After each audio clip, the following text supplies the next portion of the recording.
Welcome to Blind Faith Live. Real people, real miracles. Jesus wants to heal every one of us. All it takes is a true feeling of love for others, because if I truthfully love my Lord, I will love everyone around me. And we are blessed this week again to feature Kathy Nemeh and another one of her patented amazing stories. But there was a lady in front of us, looks at Kim and says, "You smell." Oh, get ready. Get ready. It's a great story. Hi, I'm Philip Keller. I'm legally blind, and this is Blind Faith Live, real people, real miracles. And if you saw the title of this episode, this is all about sparks. Sparks are just flying, and that's what Blind Faith Live hopefully is for you. It's intended to be about sparks, igniting fires of love and forgiveness and increasing the power of prayer, increasing that fireness that leads us to a greater relationship, our 8-lane highway connection to God. That's what all these sparks are about, and you'll be hearing sparks like crazy. Dr. Nemeh reinforcing today why it is the prayers are so powerful. Why do some people have prayers that are more powerful than others? And it has to do with being on the same page with God. More loving, more forgiving, guess what? More power in our prayers. That the purity of the mind has so much to do with the power of our prayers. Where else do you hear about this battle over the mind? You'll hear that again today with Dr. Nemeh. You'll hear Kathy Nemeh, actually through her son, Wadia, how proud they have to be of their son, 23 years old, and he started, his sparks created a firestorm at the airport. And as I say, listen to all the sparks in this episode, how a little spark from one person helps another person understand and achieve a level higher, a greater level of love or forgiveness or patience or whatever it happens to be. Sparks are flying. Even with me, as I was talking yesterday. The last couple of weeks we've had the joy of having our daughter, Carolyn, come back from California to do some choreography for her old high school, Magnificat High School. And so she comes back here to teach. And my job in all of this, she picks the music, and then I edit the music down to the 2 minutes that she needs for each dance team at the school and all that. I'm an old radio guy who never paid attention to lyrics, didn't care, just never really listened. So it's interesting, in the process of editing, I hear lyrics. She picks a song that you're all familiar with, Springsteen's Dancing in the Dark, only she doesn't know the original version all that well. She's found another version by a new guy by the name of Ben Howard. And in the process of hearing somebody new sing it, I'm kind of hearing the words for the first time. All I know is that dancing in the dark part, but when you look at the song, it's about someone who's in a rut. They're stuck. They're in a rut. Nothing is changing. They go to work, they come home, they go to work, they come home. They're tired all the time.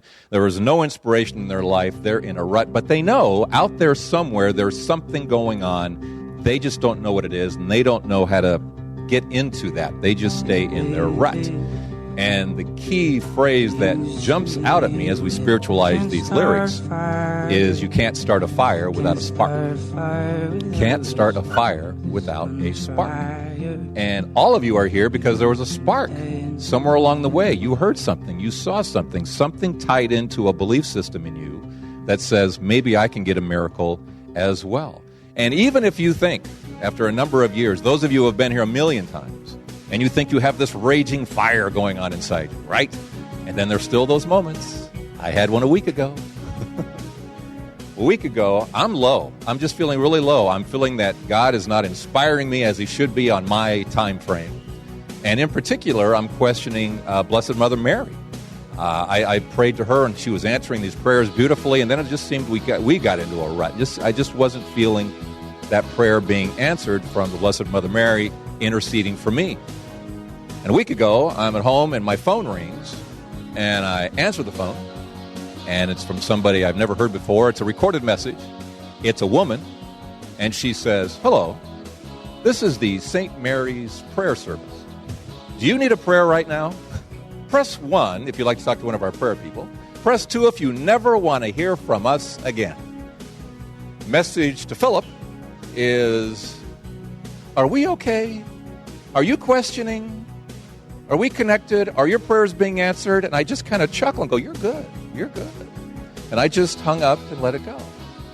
My fire needed to be reignited again with a spark. Just that little message from God saying hello, from Mary saying hello. And what made, I think, this song even more interesting is that they decided they were going to start the girls in this dance blindfolded. dancing literally in the dark. As they run into each other in this dance, they take the blindfold off each other, letting the light in, if you will. I was blind, but now I see. Amazing grace. There is a spark and a fire with God that is unlike anything else. You're here today to hear something. You're not just here for a physical healing, trust me. Because there are so many people who have to hear something, have to comprehend something, have to learn something. Something. Forgiveness, love, acceptance, patience, something. A lot of us have to hear something before the physical happens. This room is a spark. And it's been a spark for years and years and years, and the fire just rages. So as we go through this episode here today, listen to the sparks. We'll start with Dr. Nemeh. Before I start, how many of you have listened to the podcasts? Beautiful. Philip is playing a major role when it comes to the mission that Jesus assigned to us.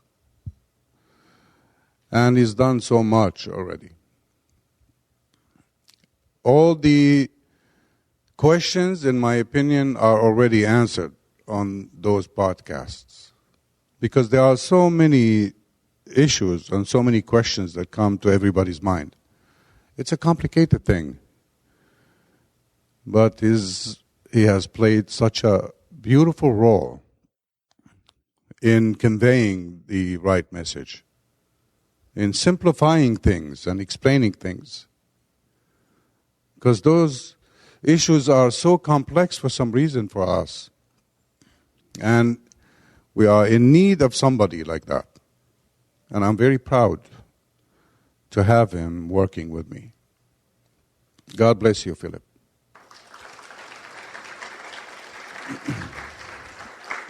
And of course, I'm not forgetting his wife,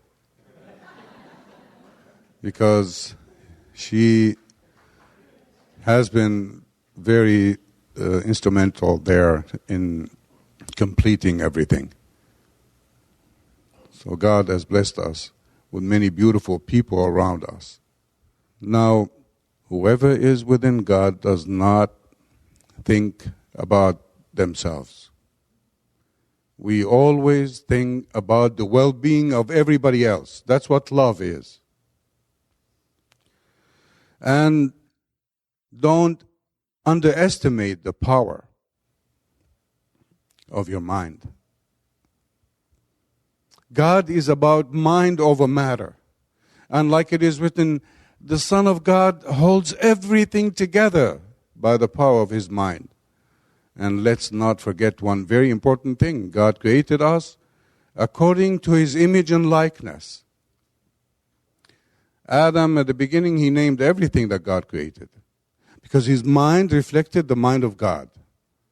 And he had dominion over everything. That's how important our state of mind is. Now, the secret, when it comes to things manifesting themselves and materializing in our life, is about our mind to be in harmony with God. And that harmony is love. That's why in the commandments, the first and the most important, love the Lord your God from all your heart, your mind, from your soul, from your power, all your power.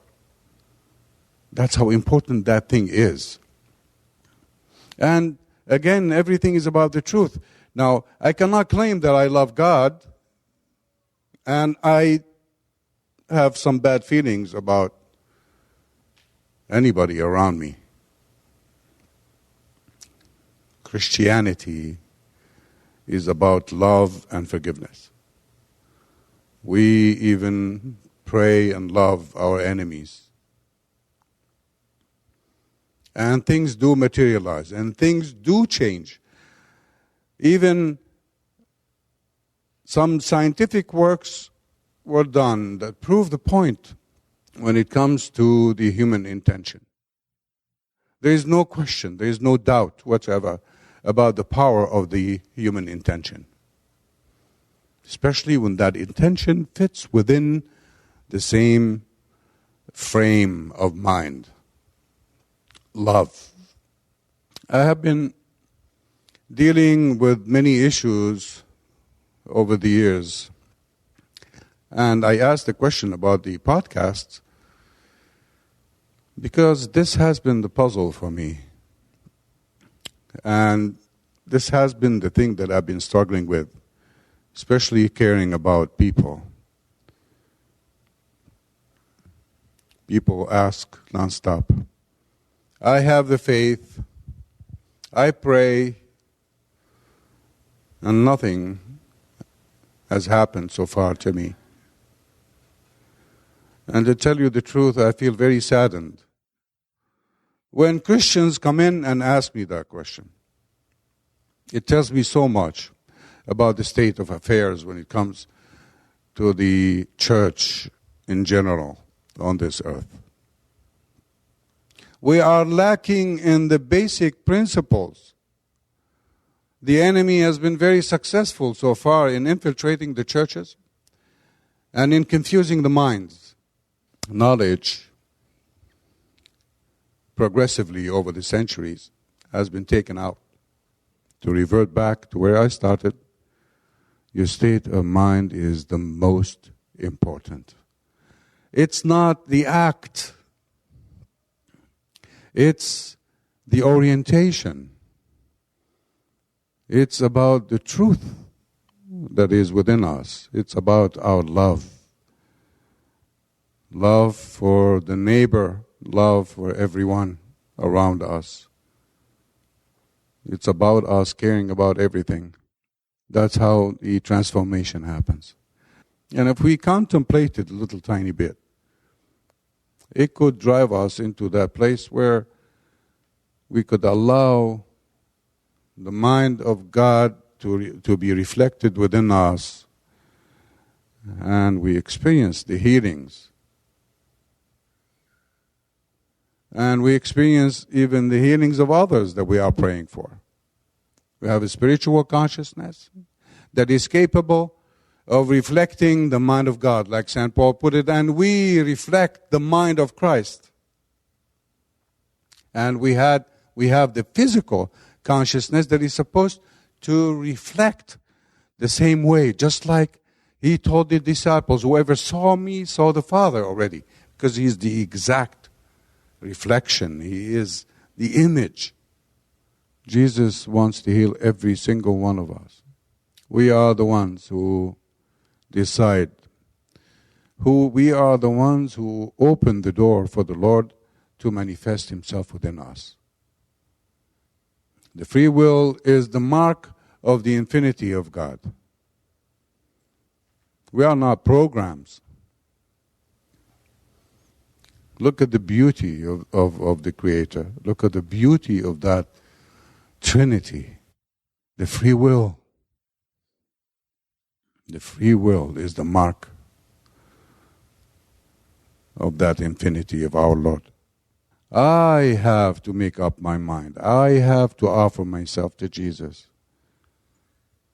And Jesus is the same, never changing. Perfect God with perfect love for every one of us, whether religious or not. And I see the evidence of that beautiful love that God has for everyone through people that don't have the faith, actually. He heals them. He heals the people that don't even have the faith today. And I've been witnessing that. Before, only when people had the faith. Now, things have been changing because of the urgency of the time. Jesus is getting closer to us. Heaven is getting very close to us. And he is the healer of this world.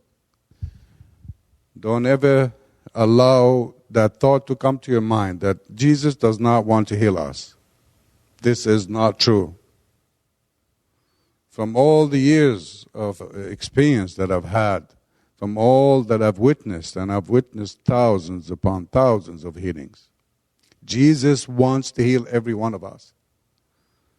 Don't have that doubt. All it takes is a true feeling of love towards our Lord. True love for others, because if I truthfully love my Lord, I will love everyone around me, friend or foe. It makes no difference. Jesus cannot resist any human being living in this evil world and suffering, and comes to him with that feeling of love. We are his weakness. Literally, we are his weakness. He cannot say no to us when we love him. Just forgive everybody, forget about everything. In a straightforward, simple way, approach him. And you definitely will experience your healing. God bless you, and thank you for being here. Here, I'll introduce my wife so she won't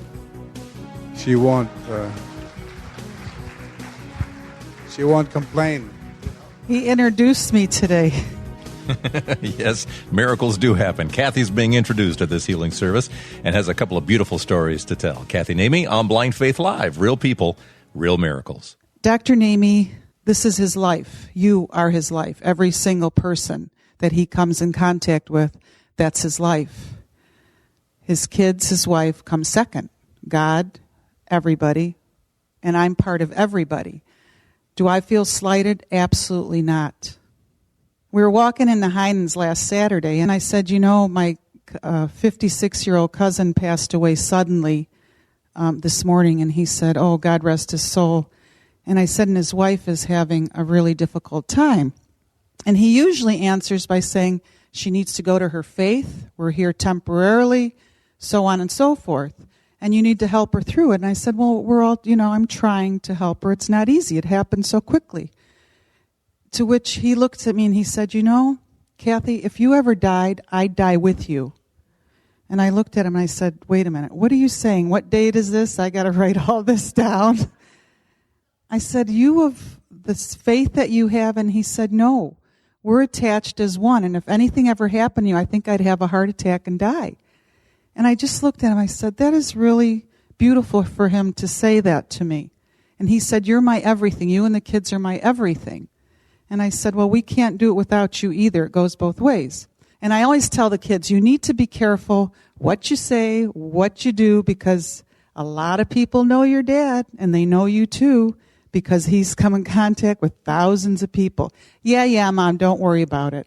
So, yesterday, I'm so happy that my kids really listen and watch the example of what my husband and I try to do for others. Our son was accepted to NYU master's program, and he left for New York yesterday. And I was in the car driving, and, I'm a little emotional, trying not to make a big deal, but, he was fine. I was fine. He's 23. And Debbie and my other daughter, Asher, were with me, and he said, Mom, can you go out with me at the airport? And I said, since when I said, of course, sure, I'll go in with you. He goes, I just, I have this luggage. And I said, okay, what do you, for some reason, usually he's like, we kiss goodbye, we hug, and then he goes in and does his thing and goes to TSA and all that. So I went in with him. We're at the counter, the kiosk where you check in your luggage now first, and you pay there, and he goes, Mom, my luggage is really overweight. I said, don't worry about it, we'll figure it out. You have to pay extra, whatever, it doesn't matter. So we go over, and this nice lady named Kim was helping us. And she said, and when you're finished, go over there, and we'll weigh your luggage, and then we'll get going. And he said, okay, great. We're at the counter, and Kim comes around, because we were chit-chatting with her. But there was a lady in front of us, and there were other people lined up. And this customer, this passenger, looks at Kim and says, I just can't be near you. You smell. My son looks at me, I look at him, and he goes, "Are you kidding me right now?" He says it out loud to the lady. And she just turns to my son, and she said, "I just can't take her cologne. She smells." And my son looked at her and he said, "Shame on you." And I didn't say a word. I let him handle it. He's 23. And she said, "Well, I have allergies." And he goes, "Well, so do I." But that's not how you treat another human being. And Kim had tears in her eyes because and the other ticket counter lady was just shocked. So she says to the person next to her, "I want your turn. You go over there." And I just looked, and my son said, "Mom, she is evil." And the lady's hearing this. This ugly spirited, mean-spirited lady was listening to my son. He didn't care at that point. And I said, "Well, dear, she just needs prayer or maybe an exorcism." So fast forward, we go up to Kim, and my son is apologizing to Kim for the way this person is treating her. He said, "Don't worry about her. She doesn't even matter. Don't worry. Don't be sad. You're a very nice lady." So anyway, and she said, "Thank you so much for sticking up for me, you know." So you take your luggage and you're supposed to go where they weigh it, and the lady's standing there again, the mean-spirited one. The best thing is, Kim never charged us for the overage. It was 75 pounds. Anyway, so we take it up there, and the girl's just glaring at my son, and I'm just praying for her, like, "Leave my son alone, lady." It's All right, so he goes, we hug, we kiss, and he goes and he sits, at the gate and waiting, and he texts me, goes, "Evel Knievel's here." And I went... So she goes up to him and says, "I really feel kind of badly what I did to that lady." And he said, "Well, why don't you go back and apologize to her?" And she said, "I did." She said, "You taught me a big lesson. You're a young man. I'm in my 50s here. I should be giving you the example how you treat people, and you're teaching me."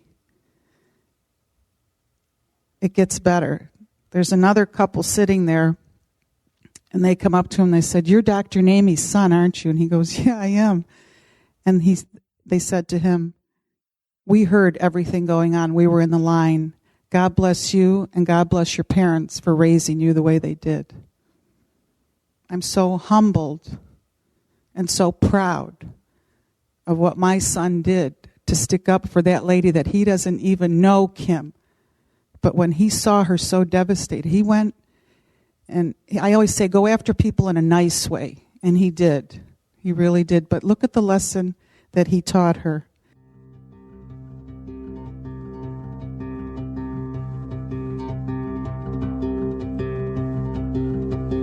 Messages keep getting clearer. Radio's on and I'm moving around the place. I check my look in the mirror.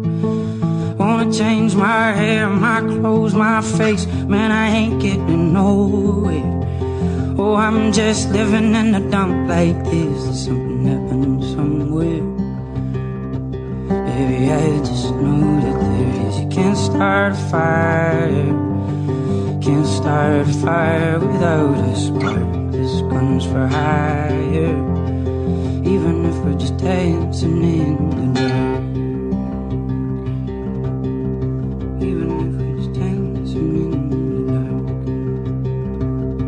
The way this usually works is the talks happen, then the healing service begins, then there's a break, and during that break, people who have had miracle stories come up and tell their story, and I want to highlight one of them because it was so different, and this belonged to one of our miracle moments, Mary Morton, who brought a Time magazine with her.